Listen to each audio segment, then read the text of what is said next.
Siku moja mimi nilikuwa na kaujenzi kadogo nyumbani kwangu pale. Kaujenzi kadogo tu. Ni kaujenzi kadogo, maana watu wanajenga magorofa, watu wanajenga makampuni, watu wanajenga mashule. Kwa hiyo ukijenga ka nyumba ni kaujenzi kadogo tu. Kuna mtu anajenga gorofa 10. Wewe unajenga nyumba ya vyumba 3 na sebule. Hapo ni kaujenzi kadogo tu. Unajenga nyumba ya vyumba 2 na sebule. Ni ujenzi wa kawaida. Kwa hiyo nilikuwa na kaujenzi kadogo tu pale nyumbani. Bibi mmoja akapita akasema na wewe na unajenga wewe na nyumba wewe. Na umeanza kujenga wewe na nyumba wewe. Dunia hii. Mtu kabisa. Nikamwambia, kwa hiyo umenionaje? Yani nikamuuliza hivi, wanaotakiwa kuwa na nyumba wanafananaje? Akapiga mikono. Dunia imeisha. Lakini kale kabibi kawanga kweli. Kachawi hatari. Mtani kanaogopa, kana bundi, kana fisi.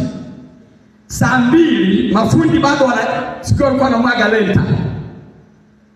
Ni nzuri. Wanamwaga lenta mafundi wakasema zege hainaje. Kwa walichelewa, ikabidi wanamwaga mpaka kwenye saa 1 saa 2 nimewashia taa. Wanamwaga. Bundi zikaja bado tunachenga. Kwa mchungaji, bundi zikaja 4. Mafundi akanita, "Pastor njoo upige ombi." Sasa napigaje ombi? Ni ombi na bundi zinalia. Naombaje sasa mimi siwezi kushindana mabundi. Nikamwambia mafundi nyewe mwageni acheni zili. Moja ikakuwa kwenye pembe ile, moja kwenye pembe ile, moja kwenye pembe ile, moja. Ndio maana mimi pakinitumia bundi hainitishi, maana kwangu vilishatua mpaka zikachoka, wengine nazo wakafa. Haleluya! Karabosaka. Ndio. Mafundi wakasema, "Pastor, kazi unayo baba."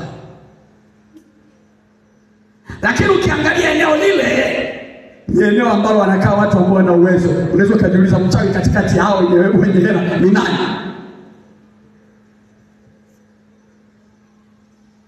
Nikamwambia Mungu, muda wangu wa kutumia imani bado.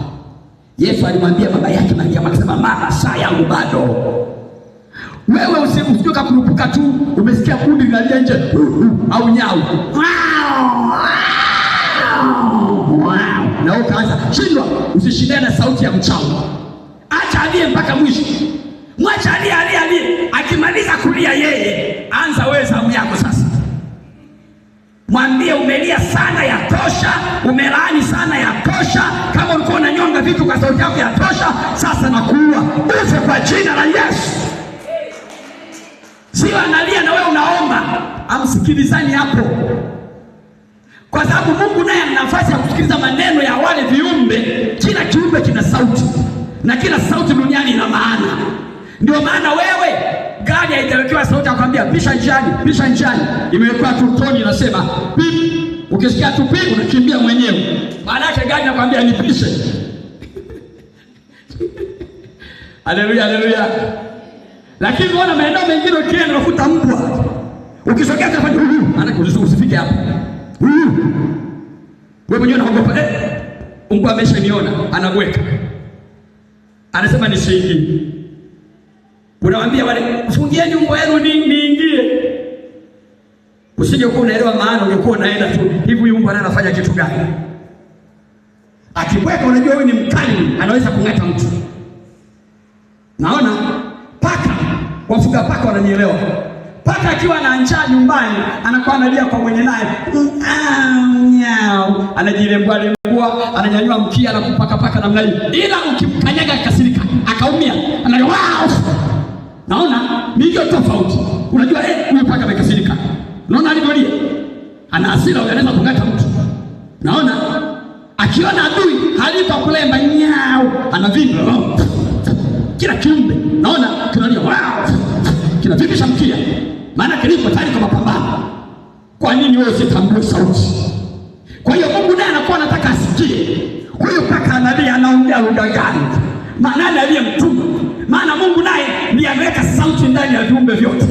Ndio maana wewe usishindane, usilete sauti ya kutokuelewana. Huyo analia na wewe kwa jina la Yesu, Mungu anashindwa aingilie vipi hapo? Ndio maana wakati mwingine wewe nyamaza. Hata kama unasikia vishindo, tigi usipanic. Kwa jina Yesu, kwa jina Yesu, wameshakuja nyumbani kwangu kuroga. Hapana, imani haitaki hivyo. Hebu ishi na imani kwa utulivu. Alafu acha vishindo visikike. Tigi. Baadaye tulia kabisa. Alafu wakinyamaza, mwambie sasa naitumia imani. Unaachilia risasi moja ya kiroho. Wakiwa wanakimbia, malaika anawashushia mawe ya moto. Hawajui imani. Kuna saa unasema sasa Baba, wakikimbia utawapataje? Si ukikemea wapo ndio wanapigwa wanaanguka. Hujasoma kwa habari ya Gideoni mwana wa Yoashi alipopigana na Midiani, wakakimbia mbele yake, Mungu akawapiga kwa moyo barafu. Hujasoma? Wanajaribu kumwepuka Gideoni, amewapiga amewashinda, wanakimbia, Mungu akatengeneza mvua ya mawe akawapiga. Biblia inasema ambao Mungu aliwaua ni wengi kuliko ambao Gideoni aliwaua.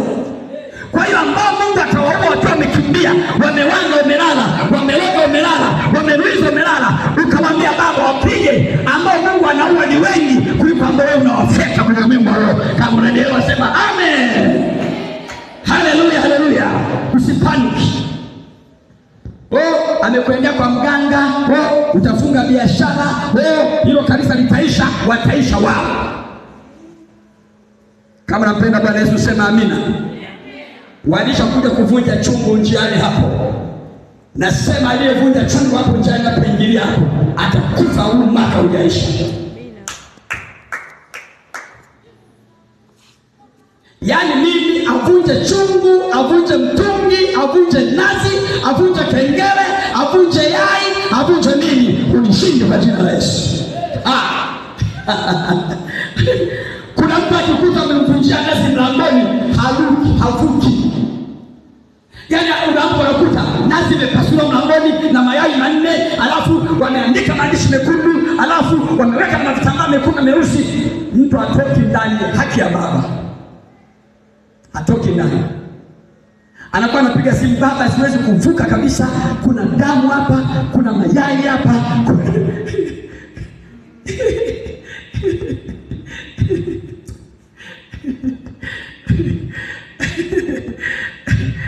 Mama yangu alikuwa na duka mahali, mama yangu mzazi.